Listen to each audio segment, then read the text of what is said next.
똑같이 열이 나서 와도 아이가 단순 열감기나 편도염일 수도 있고 아니면은 폐렴이거나 막 장염이거나 아니면 이상한 백혈병일 수도 있어요. 좀 문제가 좀 심각한 폐렴이거나 가와사키병, 혈액암 같은 것들은 열이 5일 넘게 오래가는 특징이 있습니다. 안녕하세요. 표쌤의 친절한 진료실의 표진규 원장입니다. 갑자기 고열이 펄펄 끓는 우리 아이 처음 겪으시면 엄청 당황스럽죠. 또 이 열은 왜 자꾸 병원 문 닫는 새벽에 자꾸 나는 건지, 아이 옷을 또 요럴 때 입혀야 되는지 벗겨야 되는지, 물을 조금 끼얹어야 되나 막 이런 걱정들도 많으실 거예요. 그리고 요 새벽에 응급실을 또 가야 하는지 기다려도 되는지도 고민 한 번쯤은 해보셨을 겁니다. 제가 열 나는 아이 집에서 케어하는 팁에 대해서 오늘 알려드리려고 해요. 자, 바로 가시죠.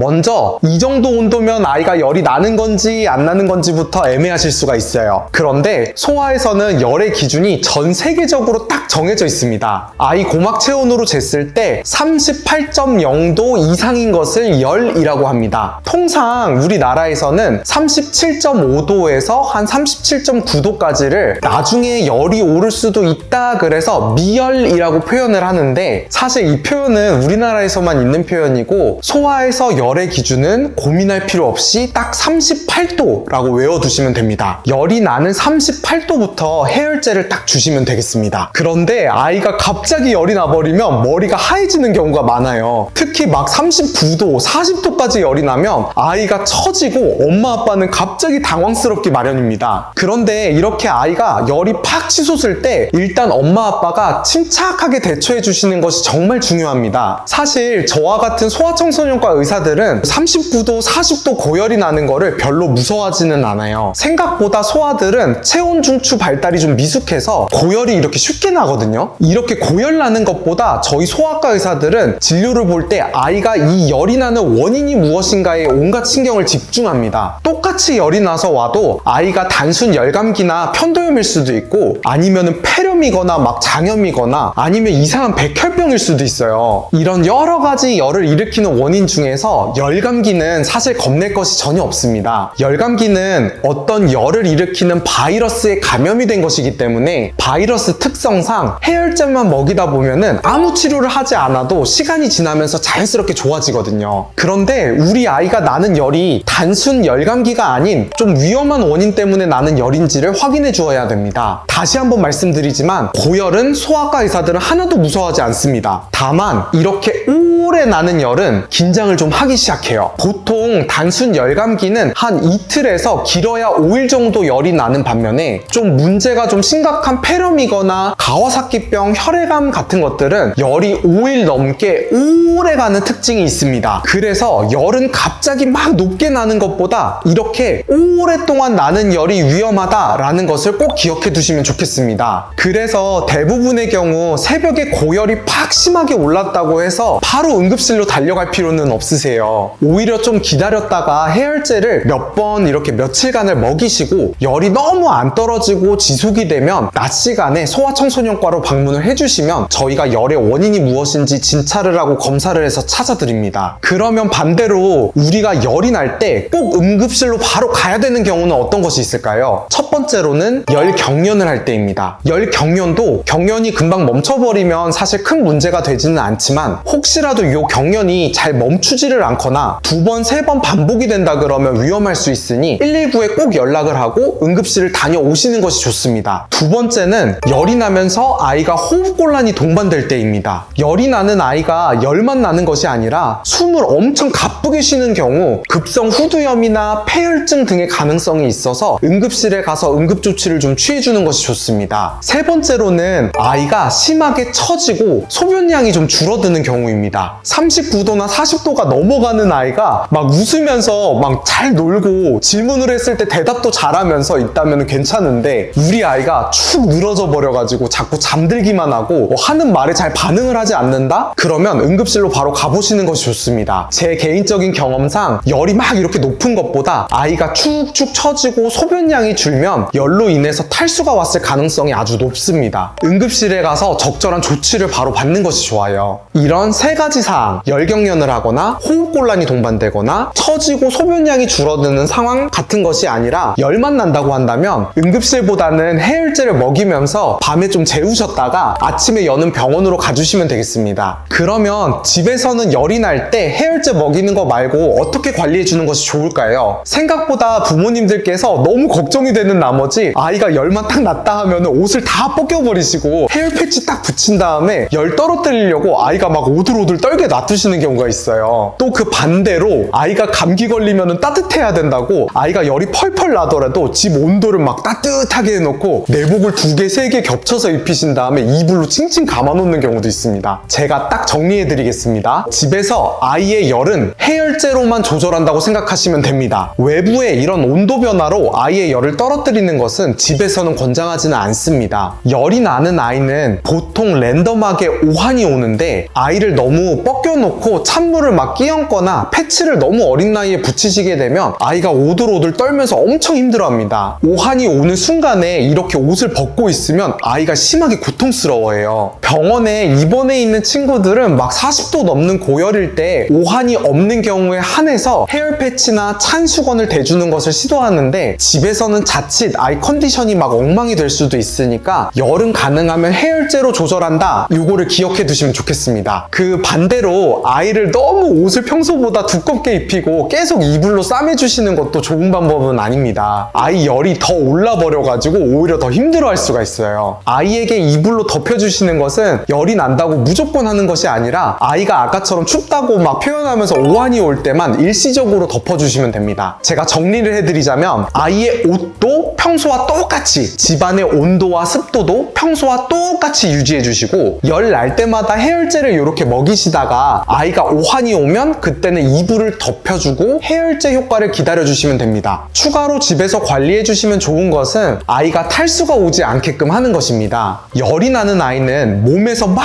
열을 내느라고 수분이 계속 소실이 되는데 열 날 때 병원에서 자꾸 수액을 맞자고 하는 이유도 이 탈수가 아이 컨디션에 직접적인 영향을 주기 때문이에요. 물을 수시로 마시게 해주시는 것은 열 나는 아이에게 큰 도움이 됩니다. 참고로 물이나 경구 수액제를 사서 먹이는 것 등은 탈수를 예방하는 데 큰 도움이 되는데 이온 음료나 다른 음료수들은 탈수 교정에 큰 도움이 되질 않습니다. 음료수는 당을 너무 높이고 또 이뇨작용이 좀 있어서 오히려 소변량이 늘면서 아이에게 수분을 저장하지를 못하게 하기 때문에 물이나 경구 수액제를 먹인다는 것을 알아두시면 좋겠습니다. 체온계는 여러 가지가 있는데 고막 체온계로 재주시면 돼요. 열이 심하게 나면은 30분 간격, 띄엄띄엄 난다 그러면 대충 한 2시간 간격 정도로 체온을 재주시면서 해열제를 먹일지 말지를 체크해 주시면 됩니다. 그리고 열이 몇 시간 간격으로 났는지 몇 도까지 올랐는지 체크를 해주시고 병원에 오셨을 때 이걸 좀 알려주시면 큰 도움이 됩니다. 요새는 핸드폰 어플로도 잘 나와 있거든요. 그래서 여기 몇 시에 열이 났는지 얼마까지 났는지 이런 거를 잘 기록해서 와주시면 저희가 진료 보기가 정말 수월하더라고요. 이렇게 집에서 열 나는 아이를 관리하는 방법은 크게 어려운 게 아닙니다. 집안 온도와 습도는 평소와 그대로 유지해 주시면서 물을 자주 먹이고 체온도 자주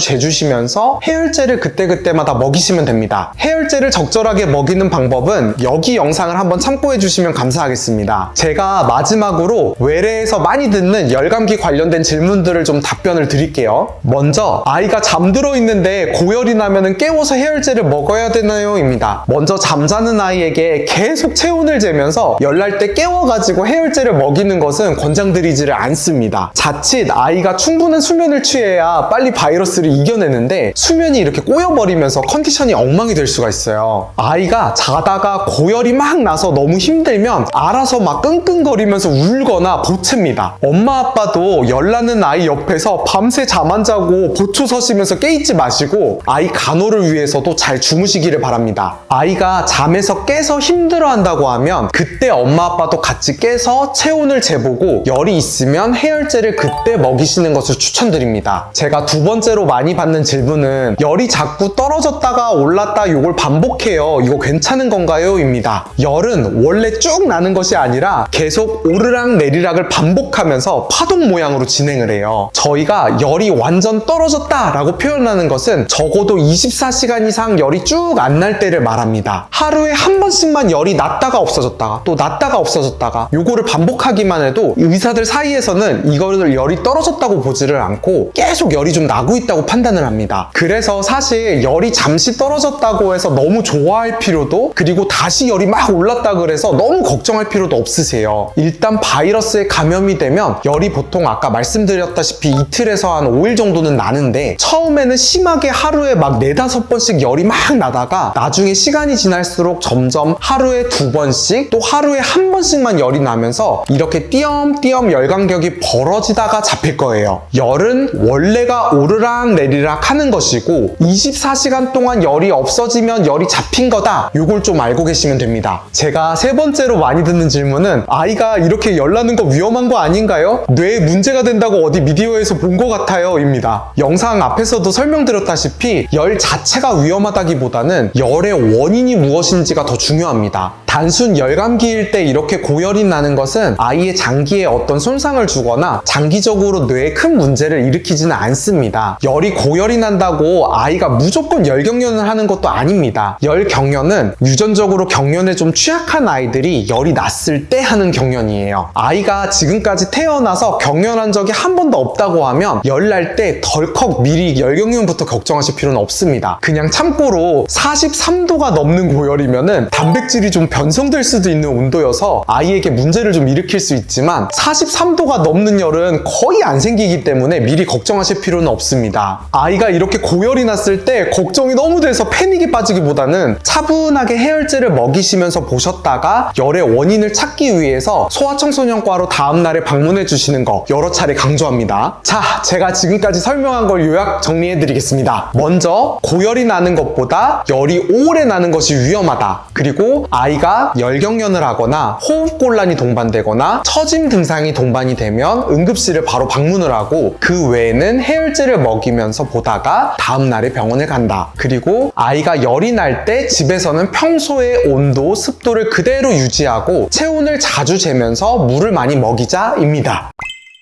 아이가 열이 올라서 힘들어하는 모습을 보는 부모님의 마음은 정말 불안하고 속상한 거 저도 잘 압니다. 아이가 처음으로 열이 났다 그러면 더 불안합니다. 저도 부모라서 그 마음 충분히 잘 알고 있어요. 우리 부모님들이 이 영상을 보시고 열 날 때 집에서 적절하게 잘 조치를 해주시고 병원에 와주시면 저는 또 열의 원인이 뭔지를 열심히 찾아서 진료를 하겠습니다. 이상 표쌤의 친절한 진료실의 표진규 원장이었습니다. 안녕!